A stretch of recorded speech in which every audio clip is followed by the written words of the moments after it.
Hello everyone. आज मैं explain करने वाली हूँ lost in space season 3 episode 3। अगर आपने इसका फर्स्ट एंड सेकंड एपिसोड नहीं देखा है तो मैंने उसका लिंक डिस्क्रिप्शन बॉक्स में दे दिया है, आप वहाँ से चेकआउट कर सकते हैं। और अगर आप मेरे चैनल पर नए हैं तो चैनल को सब्सक्राइब एंड वीडियो को लाइक ज़रूर करिएगा, इससे मुझे काफ़ी ज़्यादा मोटिवेशन मिलती है आप लोगों के लिए ऐसे ही वीडियोज़ को लाने में। सो विदाउट वेस्टिंग टाइम हम चलते हैं इस वेब सीरीज़ की आगे की स्टोरी लाइन की तरफ। एपिसोड 3 की स्टार्टिंग में हम देखते हैं स्केयरक्रो के साथ में जॉन, मॉरिन और डॉन को। अब जैसा कि इन तीनों को एक रोबोट चाहिए था ताकि वो उनके लिए ट्रैवल मशीन ला सके और उसका यूज़ करके इन सभी लोगों को अल्फा सेंचुरी तक पहुंचा सके। अब रोबोट तो इन्हें मिल चुका था जो कि था स्केयरक्रो। स्केयरक्रो इन्हें अपने साथ में उसी लोकेशन पर ले जाता है जहाँ इन रोबोट्स की स्पेसशिप थी और जिसके अंदर में उनकी ट्रैवल मशीन थी, लेकिन उस शिप के आसपास में बहुत सारे रोबोट्स मौजूद थे, इसीलिए वो वहाँ तक नहीं जा सकते थे और स्केयरक्रो भी इतने सारे रोबोट से अकेला नहीं लड़ पाता। नेक्स्ट सीन में हम जूडी और ग्रैंड केली को देखते हैं जो कि अब कैंप तक पहुंच चुके थे उन 2 स्लीपिंग चैम्बर्स के साथ में। जूडी वहां पर पहुंचकर जुपिटर के सभी मेंबर से ग्रैंड केली की इंट्रोडक्शन करवाती है और साथ ही ये भी बताती है कि अब ये हमारे साथ में अल्फा सेंचुरी तक जाएंगे और अब इन्हें 19 घंटे बचे होते हैं लॉन्च के लिए।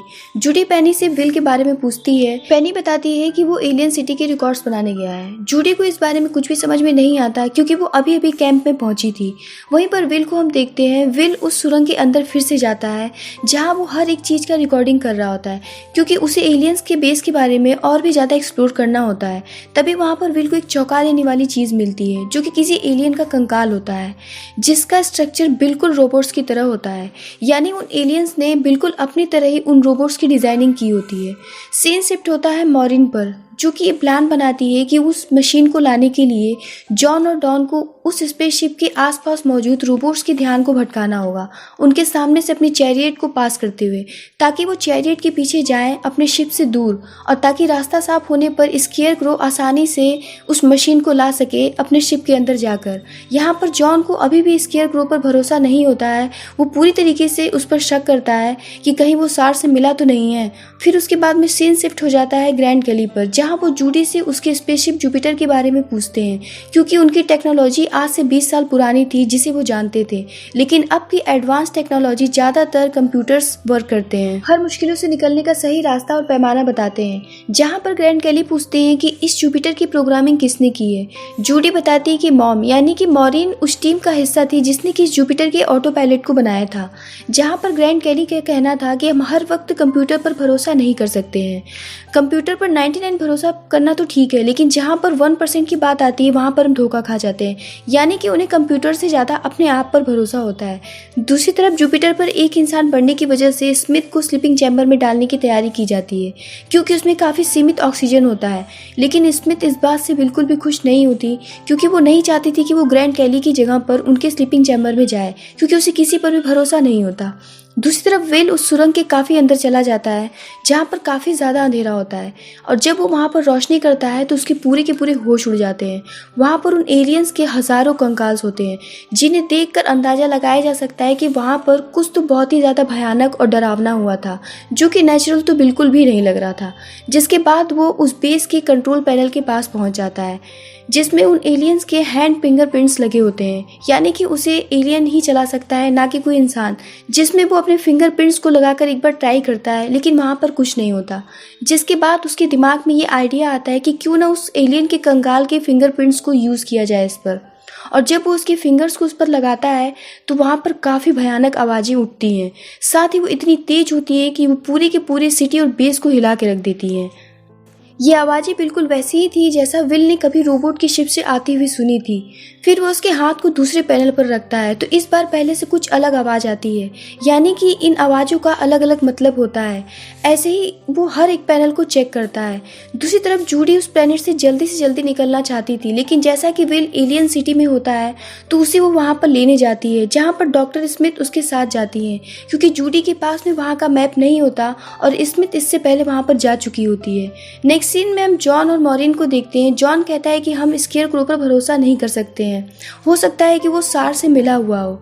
इसलिए वो मॉरिन को इलेक्ट्रिक शॉक मशीन देता है। हालांकि मॉरिन को स्केयरक्रो पर पूरा भरोसा होता है, पर वो जॉन के काफ़ी ज़्यादा इंसिस्ट करने पर उस मशीन को रख लेती है। लेकिन मॉरिन स्केयरक्रो के सामने सब कुछ कन्फेस कर देती है, ये बोल कर कि मैं तुम्हारे भरोसे के काबिल नहीं हूँ। जैसा कि सेकेंड सीजन में हमने देखा था कि स्केयरक्रो को रेजोल्यूट पर बंदी बना करके रखा गया था और उसके ऊपर काफ़ी ज़्यादा इलेक्ट्रिक शॉक का यूज़ किया गया था। तो इसीलिए मॉरिन नहीं चाहती थी कि दोबारा से वो उसका भरोसा तोड़े, और इसीलिए वो कहती है कि अगर हमें साथ में काम करना है तो हमें एक दूसरे का भरोसा करना होगा, जिसके बाद वो उस मशीन को निकाल देती है। दूसरी तरफ पेनी और विजय को पता चलता है कि अचानक से बड़े एस्टेरॉयड एक दूसरे से टकराने की वजह से दुगनी तेजी से छोटे टुकड़ों में टूटकर उस प्लेनेट को क्लोज कर रहे हैं। तो ऐसे में तुरंत उन्हें लॉन्च करना पड़ेगा। तो वो ग्रैंड कैली से जाकर के सब बताते हैं कि अगर हमने अभी लॉन्च नहीं किया तो ऑटो पायलट कंप्यूटर के अकॉर्डिंग हमें लॉन्च नहीं करने देगा, जिस पर ग्रैंड कैली उस ऑटो पायलट को क्लोज कर देते हैं। जबकि ऑटो पायलट के बिना जुपिटर लॉन्च नहीं हो सकता था, लेकिन उन्हें खुद पर पूरा भरोसा होता है। दूसरी तरफ जूडी और स्मिथ उस सुरंग के अंदर विल को ढूंढते हुए पहुंच जाते हैं, जहां रास्ते में स्मिथ जूडी को कन्विंस करने की कोशिश करती है कि ग्रैंड कैली से वो कहीं ज़्यादा काबिल है, इसीलिए वो उसे स्लीपिंग चैम्बर में ना डाले, क्योंकि वो समय पड़ने पर जुपिटर को भी उड़ा सकती है। पर जूडी ये कहते हुए इस बात को टाल देती है कि ग्रैंड कैली एक काबिल एस्ट्रोनॉट है। स्मिथ कहती है कि उनकी काबिलियत 20 साल पुरानी है, ना कि नई, और मैं ऐसे किसी चीज़ के अंदर नहीं जाना चाहती जिसके अंदर से मैं खुद से बाहर ना आ सकूं। स्मिथ को यहाँ पर इस बात का डर होता है कि उसे स्लीपिंग चैम्बर में अल्फा सेंटोरी ले जाकर सीधा पुलिस के हवाले कर दिया जाएगा, इसीलिए वो जूडी को जान से मारने के लिए एक लोहे का रॉड निकालती है। पर इससे पहले कि वो जूडी को मारती, उस एलियन पैनल की भयानक आवाज़ इन तक पहुँचने लगती है, जिसकी वजह से स्मिथ उसे नहीं मार पाती। वहीं पर विल लगातार उन एलियंस की भयानक आवाज़ों को रिकॉर्ड कर रहा होता है, ये सोच करके कि इन आवाज़ों का कोई तो कनेक्शन होगा उन रोबोट्स के साथ में। उन तेज आवाज़ की वजह से पूरा का पूरा एलियन बेस और पत्थर टूटना शुरू हो जाते हैं और वहाँ पर काफ़ी सारे पत्थर गिरने लगते हैं। तभी वहाँ पर जूडी आकर उसे जैसे तैसे करके अपने साइड ले आती है, और वहीं पर एक मोमेंट ऐसा भी आता है कि विल के हाथ से वो रिकॉर्डर गिर के गेट की दूसरी साइड चला जाता है, लेकिन विल अपने हाथ की बिना परवाह किए उस रिकॉर्डर को अपनी तरफ खींच लेता है, जहाँ पर स्मिथ भी उस लोहे की रॉड से इनकी मदद करती है गेट को ओपन करने में, जिससे कि वो अभी अभी जूडी को जान से मारने वाली थी। अब ये सब जुपिटर पर पहुंच जाते हैं तो लॉन्च का टाइम हो चुका था। हालांकि ऑटो पायलट और कंप्यूटर्स के हिसाब से लॉन्च सिस्टम बंद हो चुका था, पर ग्रैंड कैली उसे मैन्युअली कंट्रोल करने वाले होते हैं, क्योंकि उन्हें कंप्यूटर्स पर बिल्कुल भी भरोसा नहीं होता। दूसरी तरफ स्मिथ विल का कैमरा और रिकॉर्डिंग सब अपने कब्जे में कर लेती है और उससे एक डील करती है कि ये मेरे साथ में स्लीपिंग चैम्बर्स में रहेगा। अल्फा सेंटोरी पहुंचते ही तुम मुझे इस चैम्बर से बाहर निकालोगी, जिसके बाद में मैं तुम्हें ये दे दूंगी। जहां पर विल कहता है कि नहीं, मुझे अल्फा सेंटोरी पहुंचकर रोबोट्स के साथ में एक काम को अंजाम देना है और मुझे आपकी हेल्प चाहिए वहां पे सभी का ध्यान भटकाने के लिए, जिसमें कि आप काफ़ी ज़्यादा माहिर हैं।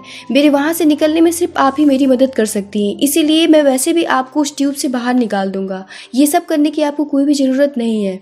जिस पर वो कैमरा और रिकॉर्डर स्मिथ उससे वापस लौटा देती है। अब यहाँ पर विल और रोबोट का क्या प्लान था ये तो आपको आगे की एपिसोड में पता चलेगा। जिसके बाद स्मिथ को उस चैम्बर में डाल दिया जाता है। ग्रैंड कैली जुपिटर को उड़ाकर वहां से निकालते हैं। अब सब उन्हीं के हाथ में होता है, क्योंकि ऑटो पायलट बंद हो चुका होता है। उस प्लेनेट के बाहर इतनी ज़्यादा एस्टेरॉयड होते हैं कि वहां से निकल पाना काफ़ी ज़्यादा मुश्किल होता है। ग्रैंड कैली अपनी काबिलियत को यूज़ करते हुए जैसे तैसे करके थोड़ी दूर तो निकल जाते हैं, लेकिन आगे जाने के बाद में काफ़ी ज़्यादा बड़े बड़े एस्टेरॉयड उन्हें दिखते हैं, जहां पर जूडी का कंप्यूटर उसे दूसरे साइड से निकलने का सही पैमाना बताता है।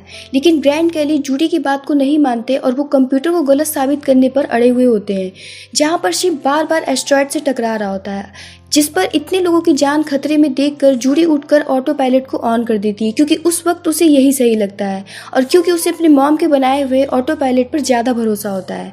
जिसके बाद जुपिटर सही तरीके से सभी को सही सलामत एस्टेरॉयड के झुंड से बाहर निकाल देता है और ये सभी उस प्लेनेट के बाहर ऑर्बिट पर होते हैं, जहाँ ग्रैंड कैली का घमंड टूट जाता है और वो इस बात को एक्सेप्ट करते हैं कि मॉरिन का ऑटो पायलट सही था। साथ ही वो ये भी बताते हैं कि वो हमारे क्लास की सबसे तेज लड़की थी। जूडी उनसे पूछती है कि क्या वो इंजीनियरिंग क्लास में आपके साथ में थी, जहाँ पर ग्रैंड कैली बताते कि नहीं, हम साथ में एस्ट्रोनॉट की ट्रेनिंग कर रहे थे। यहाँ पर शॉकिंग बात थी कि मॉरिन एस्ट्रोनॉट बनने वाली थी, फिर वो इंजीनियर कैसे बन गई और क्यों बन गई।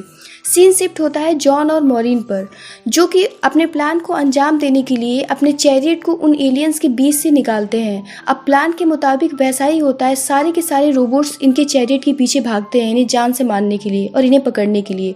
जहाँ रास्ता साफ दिखते ही स्केयर क्रो अपने शिप के अंदर जाता है उस मशीन को लेने के लिए और मशीन लेकर के बाहर आ जाता है।